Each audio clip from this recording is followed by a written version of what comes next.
asking you to do yourself a favor, even if you disagree with me. I want you to call your friends and I want you to have them watch this special. It's a special that's going to be running at this time all the way through Friday. It's a series called The New Republic, America's Future. Apparently, the old one wasn't good enough, so America is now being transformed. Our president promised us he would do that. Those were his words, transforming America. Well, I think we need to ask some questions, and questions need to be answered before we let this government continue to steamroll over us. One area I have a lot of questions on is czars, and I want to start with one czar tonight because we're talking tonight is about the economy, things that just don't make sense. And my main point tonight is until they start making sense, you should not allow them to pass any other bill because you don't know what's in those bills. Has anyone asked the question, who has written these bills? I have. I'm going to tell you all about the stimulus bill here in a second. But let me go back to the czars. There are nearly 36 of these czars. They don't answer to anybody. They are special advisors to the president. They don't go through a confirmation process. They are advising our president. Who are they? What do they believe? What are they advising the president to do? Today, we're going to start highlighting one of our czars. He works, or was a board member for the Apollo Alliance, the alliance that actually got together and helped write the stimulus package. Here's czar number one. The first stop is Van Jones.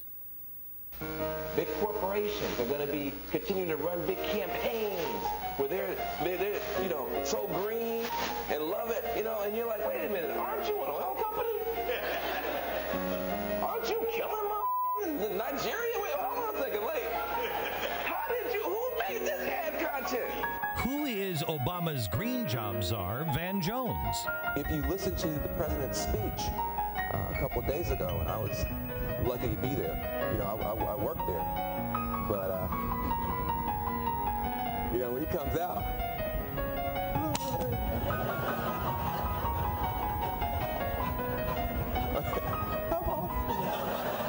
it's me, you know. I'm the green jobs guy. What I do, to make it simple, I'm basically a community organizer inside the federal family. Let's start at Yale Law School, where Van Jones showed up wearing combat boots and holding a Black Panther book bag. He said of that period, if I'd been in another country, I probably would have joined some underground guerrilla sect. But as it was, I went to an Ivy League law school.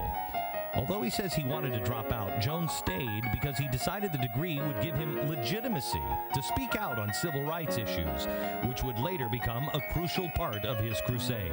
This is no longer just about business opportunities for rich people or consumer choices for the affluent. It's about jobs for poor people, health for poor people, wealth-building opportunities for low-income people, and I applaud Nancy Pelosi for her stand for a clean energy jobs bill. A major turning point came in 1993 when he was arrested during the Rodney King riots. In jail, he, quote, met all of these young radical people of color. I mean, really radical, communists and anarchists. And it was like, this is what I need to be a part of, end quote.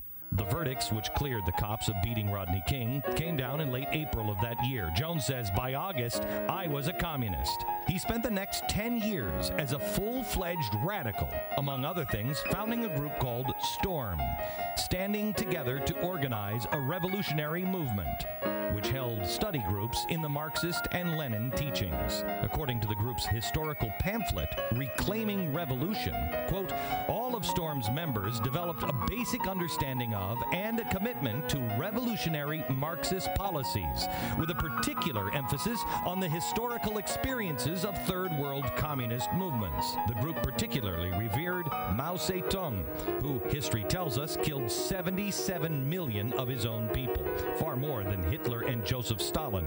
STORM's early work involved, quote, mobilizing young people of color into militant direct action and combine it with more deeply rooted organizing in our communities. One of the big causes?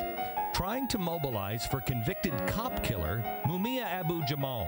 Besides their studying and activism within the group, each of the Storm members had side projects. For example, Jones spun off the Storm-affiliated Bay Area Police Watch in 1995, which expanded to become the Ella Baker Center for Human Rights.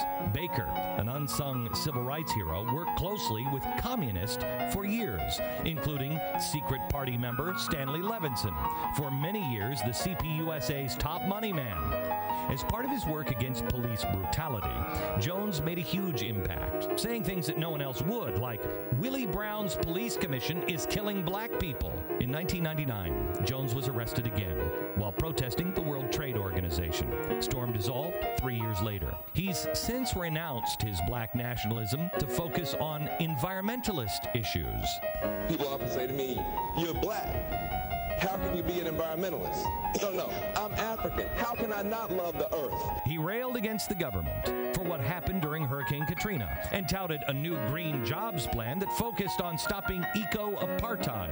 Adding a social justice component to green jobs, he says he wants to, quote, build a pipeline from the prison economy to the green economy, training rehabilitated convicts to build towards a solar-powered, energy-efficient future. You cannot beat global warming unless you understand that 40% of greenhouse gases are not coming from cars, they're coming from buildings, and 75% of greenhouse gas emissions are coming from the cities. You cannot beat global warming unless you green the cities. You cannot green the cities unless you green the ghetto, and you cannot green the ghetto in 2009 without giving Pookie a job. And why is it that such a committed revolutionary has made it so high into the Obama administration as one of his chief advisors? According to a huge profile of Van Jones that appeared in the East Bay Express in 2005, quote, he still considers himself a revolutionary, just a more effective one.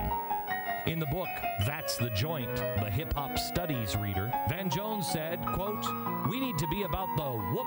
Somebody's effing up somewhere. They have names and job descriptions. You have to be creative about how you engage the enemy, because if you do it on his terms, the outcome is already known. The true genius of Barack Obama is that the first black president is the first green president. He's not just trying to save you, he's going to save the whole wide world. Van Jones, yep, still a revolutionary. Now, just a more effective, and dare I say, powerful one. We asked the White House today this question. Is the White House aware that Van Jones has this background in radical politics? If so, did it give the White House any pause? Here's a response we got.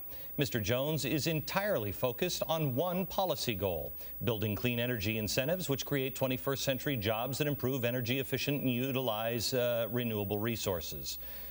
Gosh, that doesn't seem like an answer to that question. Did it to you?